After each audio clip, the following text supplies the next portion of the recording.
Коми – один из крупнейших лесных регионов с наибольшим количеством деревоперерабатывающих предприятий. Опыт лесозаготовки очень большой и продуктивный, а теперь и в глубокой переработке и изготовлении готовой продукции мы одни из передовиков.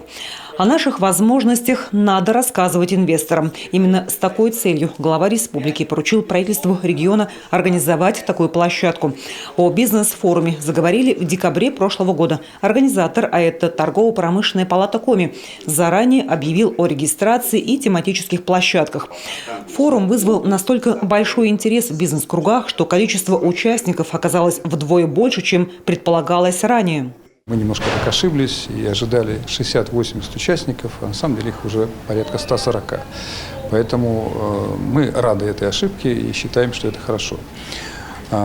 Почему Сыктывкар, почему торгово-промышленная палата? Ну, во-первых, торгово-промышленная палата – это очевидно. Это площадка для развития бизнес-направлений разных отраслей, значит, и разных территорий.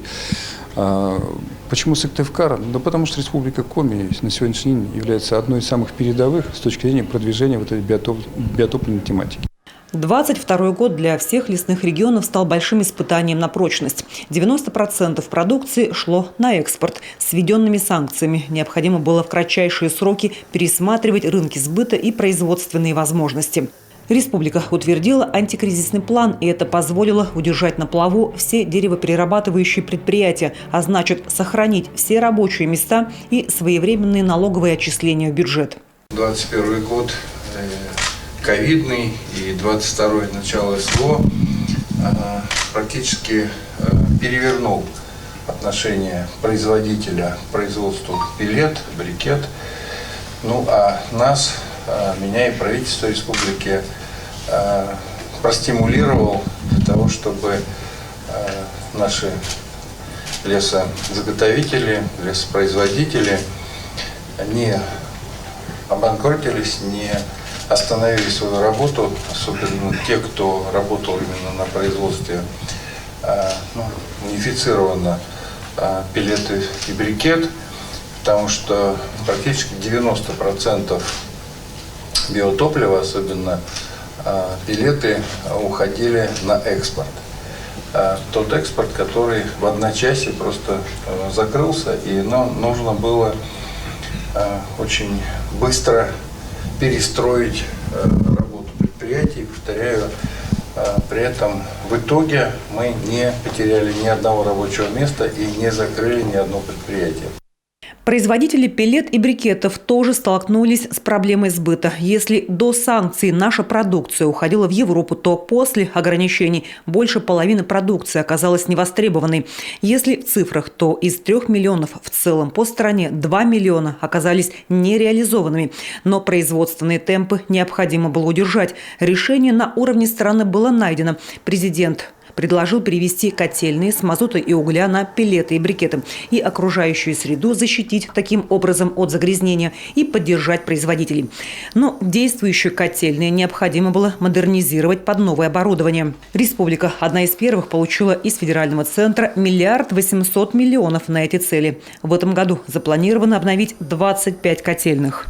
Это достаточно большие средства для республики, а в целом по стране было субсидировано всего 10 миллиардов рублей, вот почти 20% досталось Республике Коми.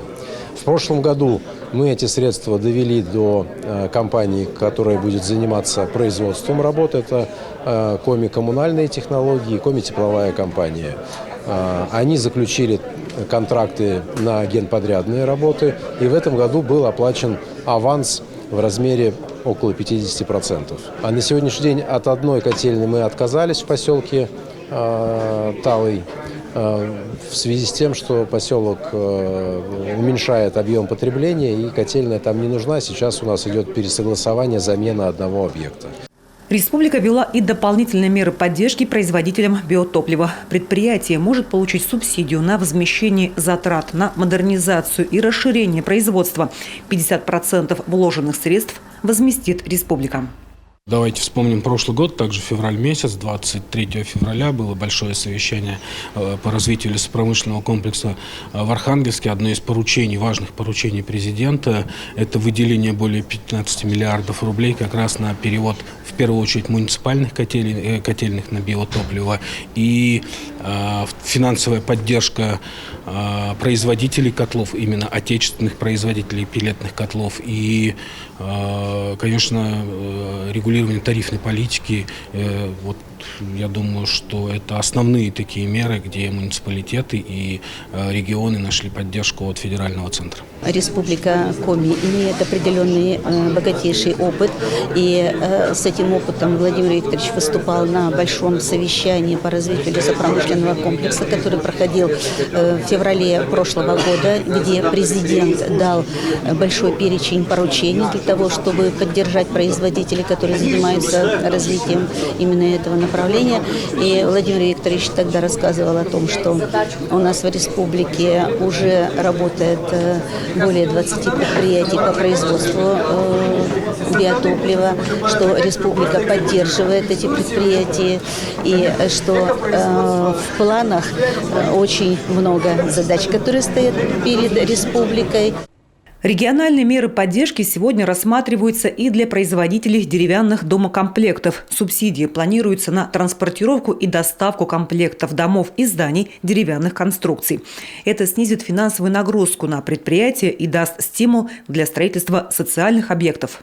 Тут мы решаем вопрос не только вопрос реализации биотоплива, которое сегодня имеет перепроизводство, а мы еще решаем фундаментальную задачу поддержки всего лесопромышленного комплекса Республики Коми, России, потому что на самом деле цепочка, да, она не прерывается только вот биотопливо, утилизация отходов. Это действительно, на самом деле, это производственные мощности, потому что они достаточно сегодня у нас созданы, не создаются, не модернизируются. Сыктывкар может стать пилотной площадкой для развития многоквартирного деревянного домостроения. В рамках проекта «Сыктывкар. Столица леса» планируется застроить столичный микрорайон лесозавода деревянными домами. Взамен нынешних аварийных домов они в плане на расселение и снос. Татьяна Супряткина, Алексей Паршуков, телеканал Юрган.